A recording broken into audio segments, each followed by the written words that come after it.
Ayos talaga trip nila dito sa Thailand. Napaka-cool oh. Sabi ko sa misis ko mag-shave din ako at magpaganto pero ewan ko kung bakit ayaw niya. Parang Pinas din, usong-uso ang mga motor dito kaya kung gusto mong makapunta agad sa pupuntahan mo, mag-book ka na sa Grab o di kaya kung ano mang available na app. Nandito tayo ngayon sa sikat na Khao San Road dito sa Bangkok. Magme-merienda lang tayo saglit. Dito medyo busy sa umaga pero buhay na buhay dito paggabi.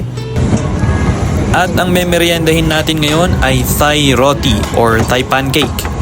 Ayon sa mga nakausap namin dito, ang origin daw niya ay galing India pero probably dumaan daw siya galing Malaysia. Medyo kahawig nito yung sa India, yung Indian parata at kung sa Malaysia naman yung roti canai. Ayun, hindi na muna ako magsasalita, panoorin na lang natin si ate na gumawa ng Thai pancakes or Thai roti.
Sok taman dito kami.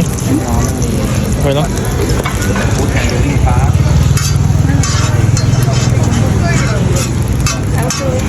Ay, trash.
Ayun, eto yung nirekomenda sa atin.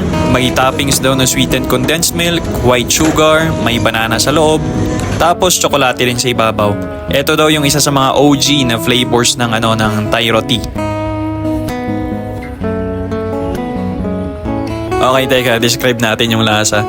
So, matamis dahil sa condensed milk, sa powdered sugar, sa chocolate, tapos yung feeling niya na banana. 3 main things, sweet, buttery, tapos crispy. Hindi to para sa mga taong ayaw sa mamantikang lasa. Wala nga pala to sa mga restaurant nila dito. Kadalasan makikita mo dito sa mga kalsada, sa mga food cart, food stalls, and especially sa mga markets nila.